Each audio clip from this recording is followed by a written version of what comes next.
Welcome to the Psychedelia Podcast, where we talk about the third wave of psychedelics. Through our many wide-ranging conversations with scientists, policymakers, entrepreneurs, and event organizers, we bring you an exclusive look into the many minds of the psychedelic world. It's time to let the word out about psychedelics and how they can be used as tools to benefit both the individual and the community. Welcome to the third wave. Hey listeners, and welcome back to the podcast. Today we have an interesting guest for you, a friend of mine who is actually just an hour away from my hometown, Jonathan Thompson from Psychedelic Parenting. Jonathan has recently presented at the Beyond Psychedelics conference in Prague, the Detroit Entheogenic Conference, and he was recently interviewed for a documentary by Michigan State University called Pothead Parenting, and he runs the website Psychedelic Parenting, and I brought him on here today just to talk about what and how parents integrate the values of the psychedelic experience into their parenting and how they do that. So anyway, thank you, Jonathan. Thank you for joining us. Thanks for having me, Paul. For sure. So we met about 6 weeks ago at the Beyond Psychedelics conference in Prague. What did you think of that conference? What were some of your thoughts, impressions, observations on both Prague as a city and the conference as a whole? I thought that they did an amazing job of bringing together, some of the people that I respect the most ever. I thought it was incredible, the group of people that they brought together to talk with us, with Dennis McKenna and Rick Doblin came, and Amanda Felding and Roland Griffiths from Johns Hopkins. I mean, it was an amazing group of people that were all in one place, and it was a really cool setting, and Prague is an amazing city. They had this alchemy museum there that everybody went to and loved it. And I had thought it was, an amazing experience, and I'm so glad that I was there. And and meeting you there is really funny because I have this pattern of like me running into people that live really close to me in really distant places. So well, you said this happened with Kalindi, right? Yeah, like Kalindi E. and Kalindi E., who's the founder of the Detroit Entheogenic Conference, and who is he lives in Detroit, right? Like an hour from where I live. We met each other in Philadelphia at Psychedemia in 2012, and then at this psychedelics conference in Detroit just a few weeks ago. That was the first time that I'd ever seen him in Michigan. It was always like we were like in Prague or New York or wherever, Vancouver. I mean, we just kept meeting each other at these conferences and got to know each other. But we lived like an hour away, but never seen each other in state before. Right. Yeah. And we had talked about that in Prague when I think I first met you, because I'm from Grand Rapids, which is like an hour west of where you are in Lansing, and which is, in Detroit. It's kind of like there's a triangle between Lansing, Grand Rapids, and Detroit. Right. And it's just interesting that you have the psychedelic culture in general is quite small, I would say, relative to maybe other groups of people. And it's ironic, or it's just interesting that there are three people now from Michigan, from three different cities, who are now, have some sort of maybe website or conference or doing some sort of speaking about psychedelics. And, my friend Andrew DeKenga is from Grand Rapids as well, and he used to work at an Iboga center in Costa Rica, and he's a drug counselor in Grand Rapids now. Yeah, he also lives in Grand Rapids. So I think there's Michigan's not too bad. I mean, there's a lot of interesting people here. I mean, we have the Lakes of Fire, the regional burn Lakes of Fire in it's like I think they do it in Roxbury, the same place they do Electric Forest. Oh, okay. The Electric Forest, we have that. I mean, I think there is a pretty robust psychedelic world here suddenly, I didn't really know that it existed, and then all of a sudden it's sort of like, I'm like, oh wow, and then this people, it's not like everything's new, it's like stuff that people have been doing. It's just, they're like more emboldened to get to know, to let each other know that they're there now, and I think that's incredible. Well, and I'm glad you brought that up, because this is a really important, I could go off of that. I could also talk about, Michigan's beautiful beaches and the Upper Peninsula and all this other gorgeous stuff, the geographical stuff. I always try to sell my friends who are, I like from Australia or Germany. I'm like, you got to go to Michigan. It's actually in the summer. It's beautiful. But back to what you're talking about with almost like people who are finding the others is a good way of putting it, right? It's like with a festival like Electric Forest or, with this regional burn. I'm also back home in Grand Rapids. There's definitely a culture of entrepreneurship and small business based on microbreweries and restaurants that's really thriving. So, this is an interesting thing that we spoke about at the conference in Prague, at the Beyond Psychedelics conference, was how can we incubate more places, more ideas, more community for people to come together who want to connect with other people who are interested in like the psychedelic experience. Yeah, I agree. I'm glad that you're doing as well. I mean, I think that what we have to do is all of our focus has to be on community building and connecting, and not just connecting over web resources like yours or mine or anybody else's, but also once you do find those others that are in close proximity to yourself, is to like actually be with those people and have real physical relationships. I do ride sharing, and we just had a really big, we had a football game here yesterday, so I was driving people around, and then a friend of mine just texted me and said that his girlfriend had broken up, and he's like, can you come get me and take me this place to see a 24-hour counselor? I'm like, heck yeah, I can do that. And I just went and got him and took him. And I think that it's really important that we find ways to be actual community for one another, and not just we see each other at a conference or at the music festival, or even, we take psychedelics together in ceremony once a month or twice a year or whatever, is that you actually do things with people outside of the sort of ritualistic or ceremonial space or, party space, but you actually be community for one another. Because number one thing that's really important is that if our community is only electronic, that if there was some sort of situation where there was someone wanted to control the internet like they do in China, then all of a sudden you wouldn't be able to communicate with those people anymore. And I think it's really important to have like real physical community where you can get together with somebody and actually, be in their physical presence. Because I know that I've experienced fundamentally, I'll build online relationships with certain people. An example of this would be David Guyon, who's one of the co-founders of Dennis McKenna's company Symbio. Him and I had built a really cool online relationship. He had been on my show when his son had been born, I think 3 months premature, and they were in the hospital in the NICU, and I interviewed him from the NICU, and we had this really strong connection right from the beginning.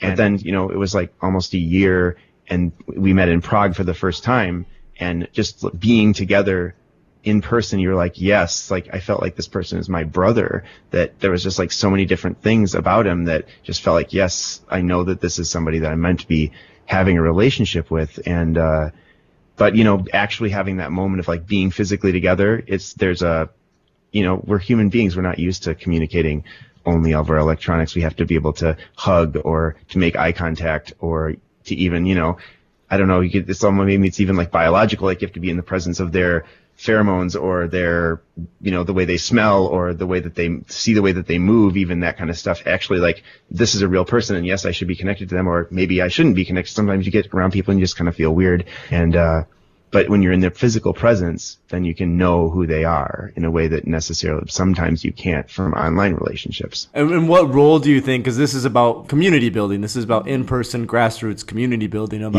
about developing and building relationships, about having close, deep, authentic relationships. What role do you think the psychedelic experience plays in facilitating those communities and facilitating that connection and that closeness that I also have experienced with a lot of people in the psychedelic world just in the past, 6 to 8 months as I've gotten to know a number of them? Mm-hmm. Well, I think that for one thing, when you share a psychedelic experience with another person, you are taken to a place. My best friend and I, who we did psychedelics together, our first time was on Devil's Night, which is what in Detroit, what they call the night before Halloween, in 1999, and and this person is still, most trusted allies and my best friend, and he and I sort of we were meditating together one time, and I saw that there was this, and we were meditating, got really deep, and it was just a meditation, and I saw that there was this sort of tube or tunnel that went from like my heart center to his heart center, and I could see it moving, and I could like go into it and travel through the tube into his body. And I recognized that this thing was like, it was like after having that first psychedelic experience together, that there was some sort of like permanent connection on some really deep level. And I experienced that with many people that I've been in ceremonies with, especially if you're in like multiple ceremonies with a person over a period of time. Suddenly, like, you are like, it's so easy to be just who you are and comfortable around them. And I find that people that I'm in ceremony with a lot, it's really easy for me to take loving criticism from them in a way that maybe I would get offended if somebody else tried to say to me. And it's easier for me to hear what they have to say in things about maybe that I need to fix about myself. And I think that the psychedelic experience is, you can't avoid genuineness, because I think one of the fundamental things about psychedelic experience, what separates a life transforming experience from, say, a quote bad trip, is your willingness to accept what is at the moment during while the medicine is in effect. Because if you can say, yep, whatever happens, I'm fine with it, I'm okay with what's happening, or, it'll be over in 6 hours, I'll be fine. The more that you can be okay with what's happening and the way that things are, the way they are, and you can't change them, you ride it like you're riding a wave, like you're surfing on the ocean. And when you are trying to resist it and you're like, I don't want this is too scary, or I don't want to face this thing about myself or about my relationships, that's when it becomes bad, because it's like attacking you. And I guess what I'm saying is that because you're forced to be authentic, to have a good time or to have a positive experience in psychedelics, when you do it with other people, that you're just like in a space where you're just really genuine with them. It's really hard to be untransparent or inauthentic in that person's presence. And that's how real community works together. When the people share powerful spiritual or life transforming emotional experiences together, then a lot of the things that make it hard to be around those people, they tend to like sort of go away. Or even if the person isn't your best friend, at least you feel like you can be honest around them. And, I think we just need more honesty generally in our culture.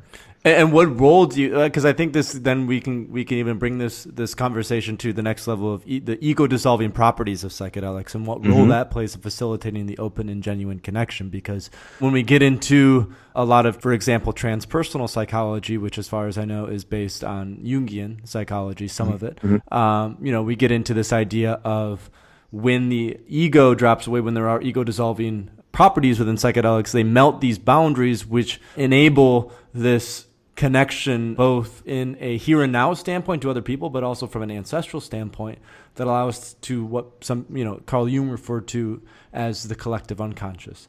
And I think that also, just from we could say a neuropsychology perspective, might play a role in facilitating that open and genuine connection, because the ego tends to play quite a strong role in building boundaries. And as a result of boundaries come judgment and other things, which in some cases are important. This comes back to our reptile brain when we were primitive to some degree, living in more indigenous societies. That we had to have that function. It was critical to our survival. But now when we get into these spaces of healing and spirituality, we can transcend that to really have this true open connection with the people who we are in ceremony with, or even people who we were in ceremony with. And beyond that, past that time, I've noticed there's just this sense of openness that people have after they go through the psychedelic experience. Yes. Yeah. It's just a sense that that person is to be trusted. That's how I feel about it. It just feels like, that person, or, if there's someone that isn't to be trusted, you just like know that they aren't. Yes. And because there's just like no way to hide who you are in that space, I don't think. Yes. Yeah, I think that's so the implications for the wider society to me is like, and I have to sort of preface this by saying that I am not a person who thinks that psychedelics are a panacea. I think that it is possible, and I think that it's totally true that if you're a narcissist or a sociopath, if you take a lot of psychedelics, it can just make you better at being a narcissist or a sociopath. So it's not necessarily that these things will like fix people, but what they do is they make it easier to be honest with yourself, and they make it harder to sort of conceal yourself. And I think that what we really need to do in the wider society generally is just be more honest with one another. At our website, we have what we call the 5 psychedelic family values. And those values, for me, of the 5 of them, the most critical for me is radical honesty, because I feel like it's the center of all of my medicine work and all of my relationships is how do I be more honest with the people around me in a way that comes from love? Because my whole life, I feel like, is about building family and being more genuine with the people that I love. And I think that we need more of that. There was a quote from Dennis McKenna once when I was talking to him, and he said, "From what we've seen, the family that trips together stays together." And it's such a Dennis McKenna thing to say. Yeah, yeah. And he... he's right. Like it create, not only does it make can it make families closer, but it can also make strangers into family in the blink of an eye. Mm-hmm. I mean, people that I've never met before, I have one ceremony with them and suddenly this person is like on my BFFs, you know what I mean? You just make strong connections with people very rapidly. And I think that we need that more than ever right now. We need, especially in the United States, and there's so much division and so much like side taking. And I think that we just need to be able to like know who these other people are. I mean, for myself, this week going through a lot of things about what my country is, and does it represent the things that I thought it did? And what I reflected on is that as someone who's like, spiritually and socially liberal, I had never really thought that hard about what like people that I knew who were conservative, who were saying things like they didn't know, this isn't my country anymore, or my country's being taken away and I need to get it back, or, to quote Donald Trump, make America great again. Like I didn't even really understand what that meant. And now, like one of the really big sort of like spiritual or like intellectual like sort of ahas about all of this stuff to me is that I finally understood kind of like what they've been experiencing for the last like 50 years, if that makes sense. Like a feeling of like this, people's values are changing or they're different than yours and you didn't realize that they were different, or there's a lot of fear about, people that are different, and about like, well, is the whole like the collective opinion going to be different than mine in this really dramatic way? So I'm looking forward in some ways to being able to be more authentic in my life and be more of a beacon, or of like a person who just like operates from a place of loving acceptance and nurturing for people around me. And I think that's like the only thing that we can really do to make a difference, is just like be nurturing to the people around us. I don't know. That's not really about psychedelics, but in some ways it is. And then how does that transcend differences?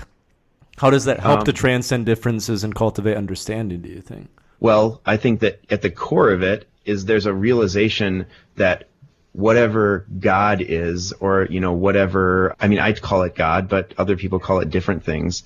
Whatever, like one of the, in sort of Christian mysticism, the phraseology that's sometimes used is the ground of all being, and that God is the ground of all being. Whatever's like at the bottom of all of it, that's what God is, like what's underneath everything. And I think like many of my psychedelic experiences and many other people that I know, their experiences confirm that whatever there is, when you take away everything that's unreal, is this like, it's, usually based in love, and it's based in this sort of unity consciousness experience.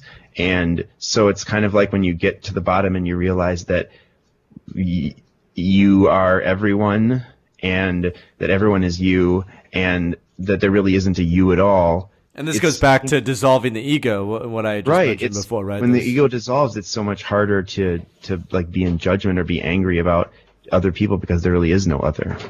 Right, we're all one and the same. In fact, I read a really good quote earlier, building on this, from a guy named Hubert Reeves, and I'm going to find the quote right now. Basically, the quote was about, so the quote is right here. Man is the most insane species. He worships an invisible God and destroys a visible nature, unaware that this nature he's destroying is this God he's worshiping. And so so I'll read that again. Man is the most insane species. He worships an invisible God and destroys a visible nature, unaware that this nature he's destroying is this God he's worshiping. So this goes back to your idea of, God being the ground of all being. And as part of that, not only are we connected to other people, we're obviously also connected to the other life forms that, sentient life forms and other life forms that surround us. To separate from that is part of this divide, part of this separation, where a lot of people hypothesize a lot of issues come from. I mean, this is steeped in Buddhist philosophy, and this is also steeped in other types of Gnostic philosophy. I think that all of the mystical teachers of every religion pretty much say the same thing and agree on a lot of the concepts. Yeah. You know what I mean? If you look at the teachings of Buddhists and the teachings of the Hindu yogis and the teachings of the mystic Christians and the teachings of the Sufis in Islam, they're all talking about the same realities, and they use a little bit of a different words sometimes, but you can tell they're talking about the same thing. And an excellent book on that is The Perennial Philosophy by Aldous Huxley. It is, yeah, excellent. And he talks about these 20, I think around 20, a few more than 20, maybe 20 to 25 commonalities between all major world religion, by drawing on people like William Law, who was a major Quaker, Meister Eckhart, people like, I think he draws on the Gospel of Thomas, and then he draws on Rumi, the Sufi. He draws on texts from the Bhagavad Gita and the Upanishads, and all of these to form this kind of cohesive worldview of these mystical values and how they, we could say, trickle down into the smaller aspects that run our lives. And, I think it was in that book that I read something along the lines of, I believe it was in this book, it may have been somewhere else, but, if all of the major world religion leaders, the priests and the imams and the people who lead congregations, so to say, if they were all to get together in the same room, and this was back in the 60s, of course, that he wrote this, there would be probably a lot of divisiveness. There would be a lot of, when we bring dogma into the equation from a religious standpoint, we get away from the mystical aspects, and that can create divisiveness. Whereas he's like, if you were to get all the monks in, Christian monks and these other mystics, the Buddhist monks, wherever they come from, there's people who have disconnected. They'd say there would be a ton in common. They could just speak all day. Sure. They would totally find the commonalities between what they're talking about. Right. Yeah, definitely. So I think a really good talk, what I think is a primer that everybody that's interested in that kind of thing should read it or should watch is Bob Jesse's talk from 2013 MAPS conference. It's called From this Johns Hopkins Psilocybin Studies to the Recreation of Religion, I think is the title of it. Oh, wow. But he talks about how sort of a religion, first of all, he starts off talking about how we sometimes will say things about that we're spiritual. One of the things that people in our circles really like to say is that they're spiritual but not religious. And he talks about let's sort of collectively examine this whole thing. And he does this sort of group therapy session on the people in the audience. And he's like, when I say bad things about religion, tell me things. And people name things about the religion that they think is bad. And then he says, tell me good things that you can think about religion, and people say some good things and he writes them down. And then, so he basically sort of dissolves it into that in our modern world, we've created these two things, spirituality and religion, that in the previous generations weren't separate like that they were the same thing. Spirituality, in sort of the Christian world, if you have a spirituality, it usually means your alignment with a particular monastic tradition or something like that. And that we sort of separated these two things, but what we really are doing is we take the things that we like about religion and we say that that's spirituality, and we take the things we don't like about religion and we call that religion. And he said what we can really do instead is look at what is religion at its core, and why are these things that we have that we call religion that we don't like, why are they there, and what's at the bottom of those. And he talks about how we have that what's missing lots of times in mainstream or established religious forms is that there is no connection to that like mystical truth on a regular basis. So there's no connection to that mystical truth on a regular basis. But if we have a religious form that is consistently like re-energized or re-truthified, if you will, by a connection to that mystical experience, then you can have religion. And the reason why he says you should have religion is that, in the United States, for example, in our Constitution, we have freedom of religion, but we don't have freedom of spirituality. So spirituality from a legal sense is something that doesn't exist. And this is important in the context of psychedelics or entheogens, because the experiences that people are having, these medicines, to me, if those experiences that people are having are not religion, I don't know what religion is. If that's not a religious experience, nothing else is a religious experience, from the sense of what should be preserved or protected for people from, when something is religion is that's protected. Then if this isn't protected, then, nothing is religion from my perspective. And so we have to own, for example, I think that it's really important that we own these experiences as religious experiences, even if we say, I don't like the word religion because it has all these negative meanings. That's how the way the law is written. So we either have to change the law, and since it's the Constitution, it's pretty hard to change, or we have to just sort of use the language of the law. And so in this case, we say, well, let's just say that this is religion, because really it is religion in the sense that it's meant, that they mean it, and in the Constitution. So we should have these protections. So I think it's important not to abandon words just because we've sort of like gotten kind of ruffled by them. I think it's important to embrace certain things because we should be legally protected to have these experiences, I believe. And so let's not sort of give away our rights because we don't want to use a word. Yeah.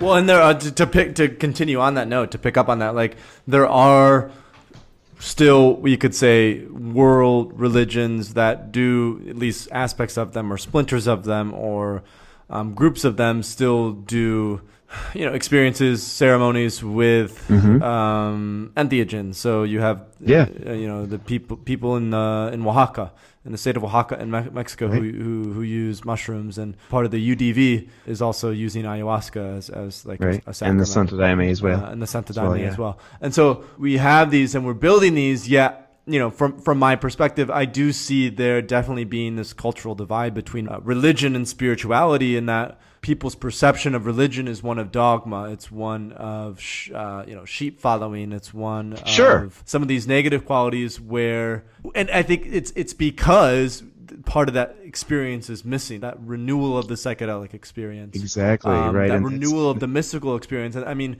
Roland Griffiths talked about the research he's doing at Johns Hopkins with psilocybin, right, and showing that in the past, a mystical experience was only likely to happen to maybe like 0.5 to 1% of people, something very, very small. But that through psilocybin and other psychedelics, you can actually manipulate the mystical experience to happen more consistently. And that's not a negative. Like, I know that sometimes the term manipulate is used in a negative term. This isn't a negative way. Weird because, right? I know, but I think a better way of using it is that it like provides access. It's more, I've heard people say like it more consistently provides access to mystical experiences. And I like the way that sounds better than that we're manipulating the mystical experience, because I think that when you have the experience, you don't feel like you're manipulating anything.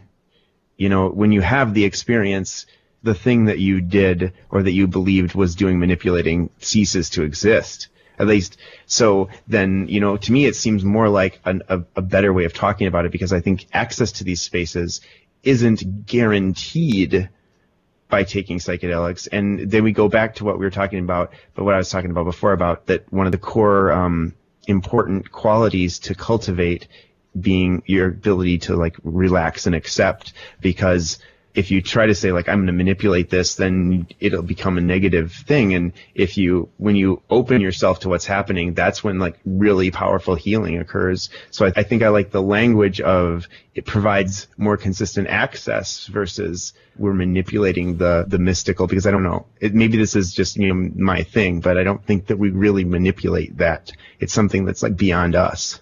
Yeah, that's a good point. I think and I think that language is representative maybe of the society we live in rather than the society that we're trying to transform into. Right. Where people do use, terms like manipulation or even manufacturing, manufacturing them that has a similar type of vibe, when really what we're doing is, like you said, we're providing access.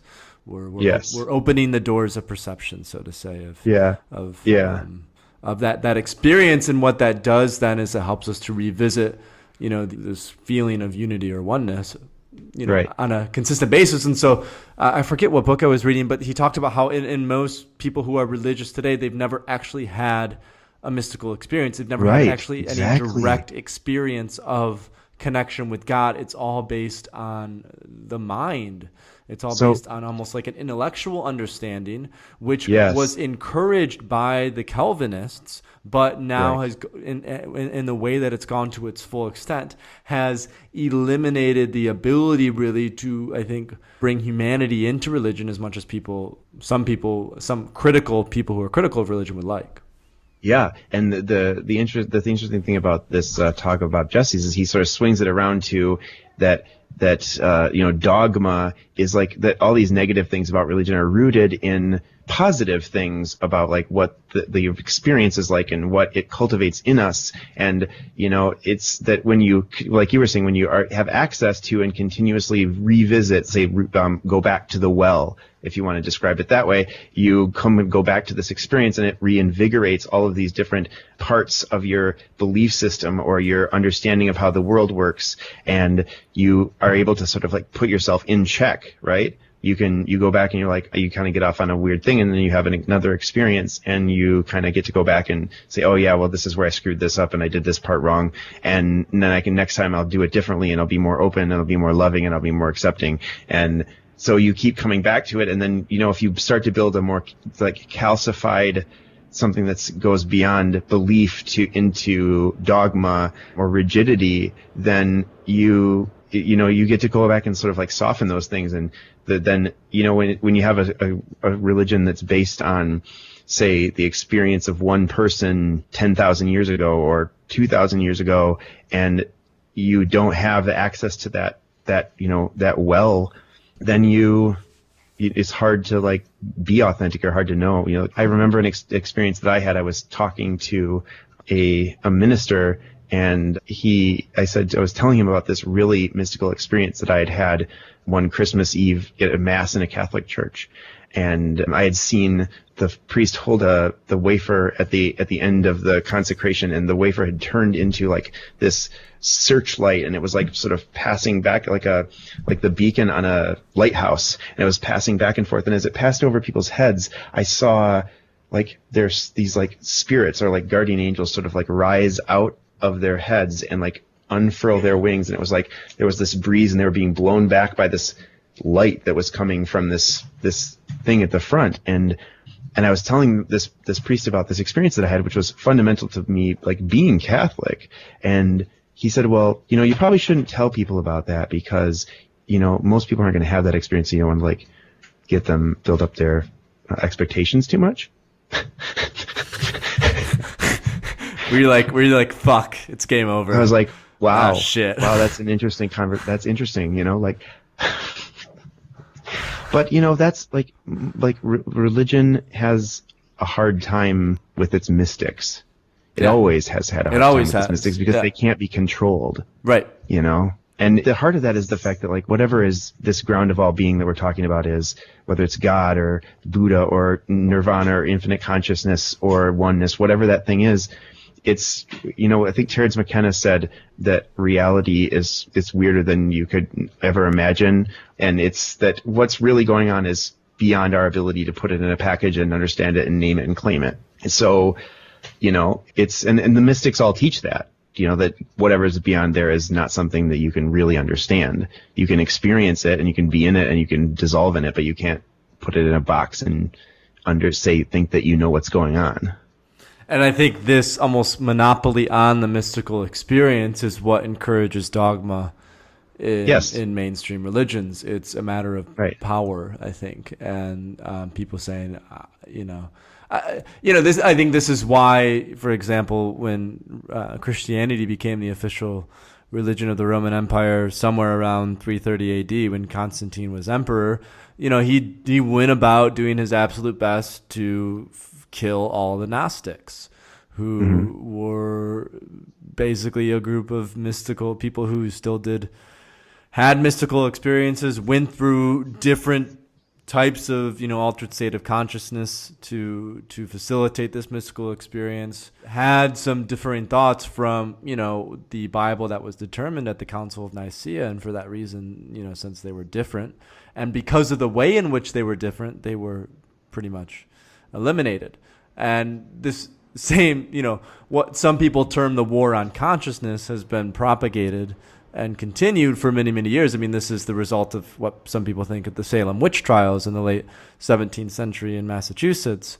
This is the Albigensian Crusades in southern France in the late 12th century. A lot of these are wars on consciousness, because to control consciousness has been an important part of hierarchical structures really since the turn of the Middle Ages. And you could even argue, obviously, since the installation of Christianity as the mainstream. Well, I think that actually the early Middle Ages, what we kind of sometimes will call the Dark Ages, was really somewhat misunderstood. I think that it was actually the peak of mystical Christianity. That when you look at if you look at the writers and the thinkers in Christianity during what we call the Dark Ages, you will find some of the most, quote, enlightened or mystically infused writings. I mean, you have Hildegard of Bingen, you have Julian of Norwich. If you look at the Celtic writers, the Celtic mystics during the Dark Ages, you see just a really intense understanding of the unity of the universe and how we're all one thing. And I think maybe so my take on history is that civilization collapsed at the end of the Roman Empire. Civilization collapsed around people, and then there was nothing else to do, so they just started thinking or meditating, or maybe in Ireland in England they're hunting for liberty caps and having psychedelic experiences. Maybe, I mean, there's no evidence, I don't think, in writing for that, but it seems possible to me, I guess, to wax mystical about it like Terence McKenna would. But yeah, I think that's what I think. I think maybe the reason why there wasn't much evolution of civilization at the time is because people were sort of focused on the inner world. That's my spin on it. And it's pretty interesting the way that how many mystical teachers came out of that time. And by the end of the Renaissance, say there's this everything had stagnated and become intellectual, and it was, but I think there was actually a golden era of Christian anyway mysticism, and it was definitely the Dark Ages. Yeah, and that's interesting, and it'd be interesting to see how that then impacted overall quality of life, if the spread of the mystical experience, so to say, if with the upcoming of more mystical teachers, what impact did that have on a society-wide basis in terms of the quality of life? Because then there's the counter argument, right, of course, that although we've lost some sense of spirituality in today's world, life is better than it ever has been in the past for more people. So I think it's easier for people to live. It's easier for there to be less suffering now. Technology makes less suffering, physical suffering, possible. We don't apply those things universally. We don't apply our technology universally, so there still is physical suffering. I think that's something that we need to look at as a community collectively. Is how do we reduce suffering as much as possible? One of the things that I grew up in a Christian household, and I've been a Catholic, and one of the things that I take from Christianity that's really important is that it has this sense of protection of the innocent, or offering protection to the weak, and being more caring for the homeless and for those in prison, and showing compassion. I mean, I think there's a lot when people might hear me say this, it's what? That doesn't make any sense, because what you see is that, there's a lot in sort of modern American Christianity. Sometimes there isn't a lot of evidence of those things, but I think at the core, what I take from Christianity to be one of the most important things is being active in the world and being an agent of compassionate change, and providing mercy and helping to reduce suffering. And sometimes I think that when I spent many years also in the spiritual but not religious world, and my wife and I worked for many years at a really big metaphysical bookstore in Sacramento. And one of the things that we took was like people are sort of in their heads a lot, there's a lot of either I'm meditating or I'm reading self-help books but it's all kind of about inner work. And then you sort of forget that I think that when you have an interior experience that's transforming, that the way that you have to express it is by, like, if you know that the base of everything is love, then don't you have a duty in the material world to love more deeply and to be more compassionate? And I think that, one of the things that we can do to get back to community in psychedelics, when you have these mystical relationships with people, and then you say, well, what's next? Well, we have to take what we love that was about this experience and what we have together, and we have to, like, make our lives be a reflection of our beliefs. And if we believe that all is one and we're all the same thing and we need to treat each other like we are us because we are, then it's our duty to be agents of loving change. And when we're agents of change, then people will be, like, called to say, like, well, what is it about that person that seems to be so different? They're, like, more open, and I'm comfortable being around them, and they do not seem to be people of judgment. And then people say, like, I want to be like you. And then, the message gets out there and we're changing people for the better. And I know that I've seen amazing transformational experiences by people in psychedelic experiences where they, like, psychological healings, and whether it's from PTSD or like long-term anxiety or depression. And you see these things, people change and people being healed.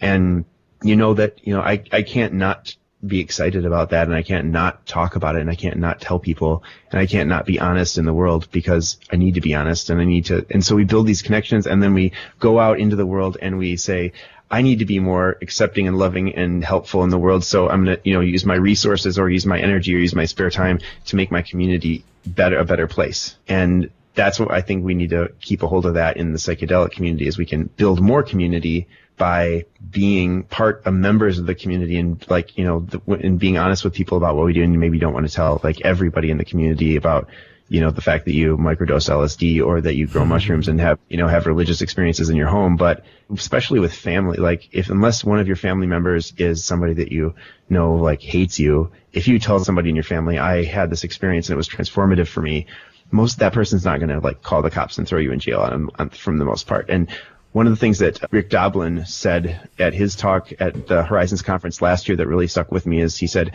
that when public opinion generally really changed about marijuana was when there was so many different states that had medical marijuana, and when people, even if they weren't someone who maybe would have smoked cannabis, they knew somebody who had a physical healing and, like, relief of suffering because of cannabis, or at least they just knew someone who used it, and that person wasn't crazy, then it was easier for people to be accepting of the idea of cannabis generally. And I think that that's really important for us as people who use psychedelics, is to, like, be honest, back to radical honesty. The people in your family, let them know this is the thing that's changed me or made me better.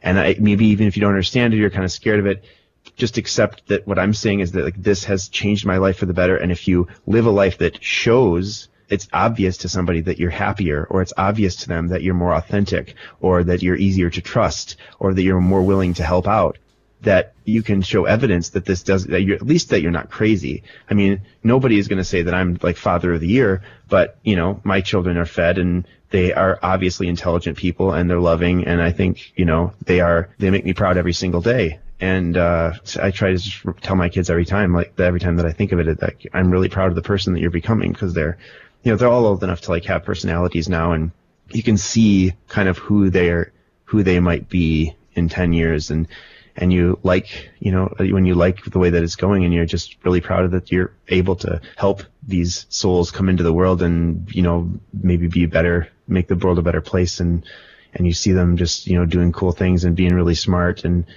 I'm just trying to raise my kids with authenticity and talking about the things that I'm struggling with, is comfortable to do with them, and they know what we do, and we let them ask us questions anytime, and we answer all those questions with honesty whenever they ask. And this is an important thing we talk about at Psychedelic Parenting, is that one of the things we do is we motivate we always answer every question they ask us honestly. But when we took this from Allison Gray, a talk that she gave in 2008, that you for more information than what they're asking for. So that's how you keep track of how much information your kids are ready to handle, or how much information you should. Well, if you ask, they think about, well, what should I tell my kid about my psychedelic use? Do is you just don't lie to them, but you don't give additional information that they haven't asked for. So if they say, well, if your kid comes and says, Dad, do you do mushrooms? You say, yes, I do. Then maybe the kid will say, well, how long have you been doing them? And you answer the question, and you don't have to add additional information, because that's where you might get into maybe they're not ready to handle this thing or whatever, that gives them the kid and their ability to absorb what you're saying is kind of the driving force of how you discuss these things with them. And so, yeah, that you kind of encompass most of what I was going to then ask you in this last part of the conversation, just about, what the psychedelic experience means then for parenting. Are there, if you had to give someone the quick, someone who's a parent, someone who has had psychedelic experiences, or someone who will be a parent, what are maybe 3 tips that you would use or give in talking about the psychedelic experience with your kids, or even raising your kids with the values that you get from these psychedelic experiences, so that they do develop into the people who they can develop into, I guess. Mm-hmm. I think that it's important it's all driven by honesty, like I was saying. It's important to, I would say that you need to be motivated by their ability to understand, but willing to answer questions honestly. I think that it's important to not try to, you don't want to shield them from what you're doing, but, we don't use substances in front of our children per se. I guess we are around them. Like, my wife and I both have medical marijuana cards, so we're around them while we've been medicated, but we're not we don't smoke cannabis in front of them, if you know what I mean. So we don't expose them to the actual sort of consuming, especially something that would expose them to the substance in their bodies, because I think that one of the core things is that with your kid is it's really important to kind of know, if you're talking about should I actually have an experience with my kids, or should my kid have an experience, how old are they, and are they ready for it? Because I don't think anybody should be forced to do this if they don't want to. And that's adults, anybody. I think that one of the worst things I ever hear about is when people dose somebody without their knowledge or whatever, put something in their drink, and someone has a LSD experience and they didn't know that they were going to, or something like that. That sounds like one of the worst things you could possibly do to someone, especially if it's someone in your family. Never pressure someone into doing something because you want them to do it. That's the worst reason in the world to do anything. Follow the people that you care about, that listen to them, and is this something they want to do? I don't expect any of my children. I don't have a requirement of any of my children that they do anything the way that I've done it. I will still love them no matter what, because as long as they're good people. But if you want to do things differently or not believe exactly the same things that I do, I'm that's fine. So, and I think that's an important part of parenting. My parents are much the same way. We don't see eye to eye in a lot of things.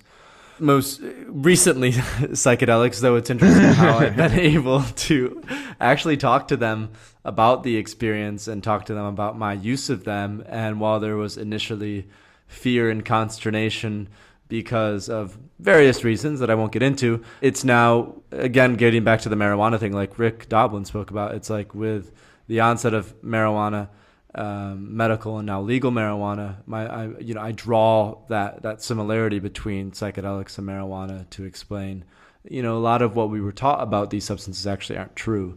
Yes. And now with more and more media coming about and more research coming out, when you provide that support, we could say unconditional support. And I'm just saying this not, I don't have any kids. I probably won't have kids for a good many years, but from being raised in what I think was a very good way, that unconditional support is so important because it enables understanding, it enables vulnerability, it enables conversation. And I think that level of authenticity is so important in a familial relationship with people who you will likely be around with the rest of your life. Yes, yeah, and my parents as well my parents are not interested in consuming any psychedelics or smoking cannabis, but they are incredibly supportive of me and who I am, and of my wife and of my family, and they will watch our kids while we go to ceremony or something like that, and they are very supportive of us because they know that we're good human beings, and they don't really care about the weird stuff that we do, as long as we don't blow anything up or get someone, you know what I mean?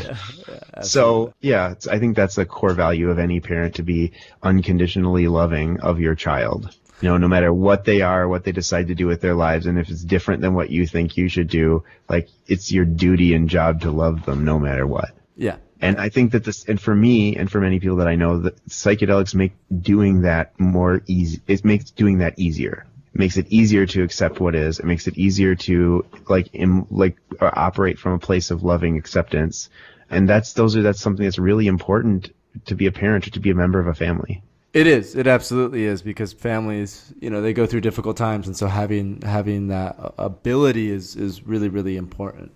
Yes. And creating those bonds and strengthening those bonds and maintaining those bonds is I think important. At least it has been in my life, and it's been important, and it sounds like in your life and in many of my friends' lives.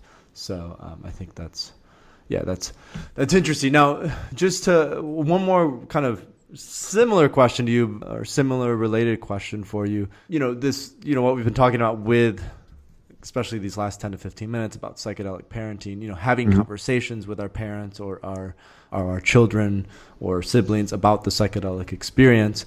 What role do you think that will play in the next, 5 to 10 years in helping to facilitate a more, mainstream introduction to psychedelics? We've seen this with marijuana now. Marijuana is also smoked by, I think at some point, maybe 60 to 70% of people in America have smoked marijuana. With psychedelics, it's like 10%. So what role do you think, psychedelic and the psychedelic experience plays in, talking with people who haven't tried these things before and who never probably will, parents or children or siblings or friends, close ones? What role will those conversations play in the next, 5 to 10 years in helping to possibly facilitate more mainstream acceptance? Well, do you think that's a legitimate possibility? Yes. And I think that, our ability to talk to our family is critically important to that. One of the things that I always tell people, why psychedelic parenting? Well, the reason why is because it's a lot easier to just raise your children with the values that you have rather than trying to change the mind of an adult. And the people that you raise up in your home, they're I don't believe everything the same way my parents believe, obviously, but I carry their core values of what's important and what's real and what's worth protecting, and how do you love one another. Those core values are the same, and we carry them together. And even though maybe some of the things when I was in my teens to early 20s, I rebelled against my folks, but I ended up coming around and seeing that they probably knew what they were talking about most of the time. So it's easier just to raise your kids to value the things that you value. So that's why this is important, because if you raise your kids just to, my kids don't, we live in a very diverse community, and their school is really diverse, both culturally and racially.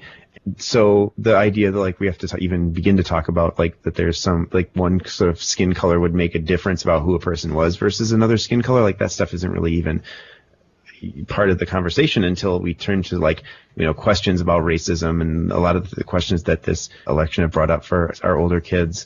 Then you sort of talk about, well, yes, there's people that believe this. And by this time you said, you've talked about what your beliefs are so long that their reaction to that is, well, that's pretty silly. Why would someone believe that? That's terrible. You don't even have to tell them that it's a bad thing, and just sort of recognize that it is.